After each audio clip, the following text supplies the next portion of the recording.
Hello everybody, my name is Kochetkov Anton, I am from Kyiv, Ukraine, and this is my first week assignment at Kochetkov for Introduction to Music Production. And today I want to show you how to operate the built-in Ableton Live 9 compressor. To add this compressor to your track, you need to go to Browser and choose Audio Effects, and then just double-click Compressor here, and it will appear inside your track. And let's start from the very beginning, so from the very basic features. So first is a threshold. Here you can find your threshold setting, and you can adjust it just by sliding this fader down and up. The next thing is ratio.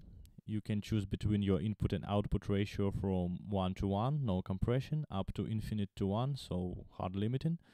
The next thing is attack setting. You can choose your attack time from 0.01 millisecond and up to 1 second. Release time, you can choose between 1 millisecond and up to 3 seconds.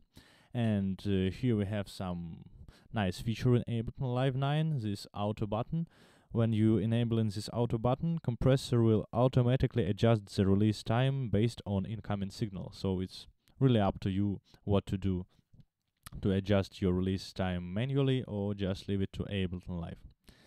Okay, the next thing here is out. It means output gain, and you can adjust your output gain by boosting or attenuating your output signal. The next knob we can find here is called makeup, and what it really does, it's boosting your output signal based on the threshold and ratio settings, and I really recommend you to turn it off and adjust all your output gain only with this fader. It will give you much more flexibility and freedom in your mixing process.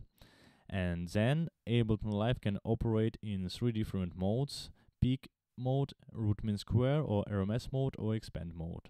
So in peak mode, this compressor works like a downward compressor, and it responds to short peaks within the signal.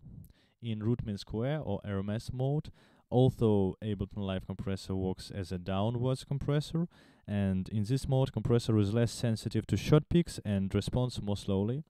And the last mode, called expand, in expand mode compressor works as an upward expander, and the output level will increase as the input level exceeds the threshold. Okay, the next feature we can see here is a drive add. And what this knob can give us, it's just adjust the balance between the compressed and uncompressed signal. So when this setting is 0%, you have absolutely dry signal, and when it's 100%, you have absolutely compressed signal. So you can just tweak it and leave and dry and wet signal in your signal flow.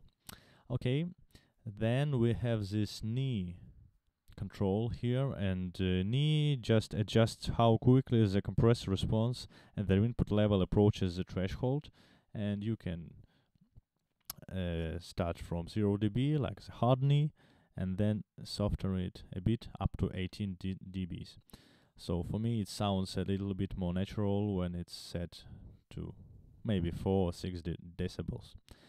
And the last thing we can see here is this GR, and what we can see in this stick is how many gain is being reduced. In Ableton Live 9 we can switch between 3 different view modes, and now we are in a so-called collapsed view mode, where we can have only the most essential tools, but we can then just click here and switch to the transfer curve mode, where we can see this transfer curve with input signal displayed horizontally and output signal displayed vertically. And the third mode is so-called action mode, and let me show how it works while I'm putting some signals through this compressor.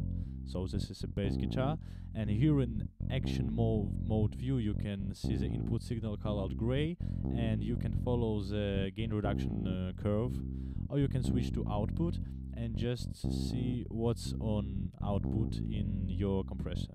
And then let's go to this transfer function, and here you can see when the signal is exceeding the threshold, how much gain is reduced, and so on and so forth. So I think this is pretty much about the basics of Ableton Live compressor, and I hope it was helpful. Thanks for watching and have fun.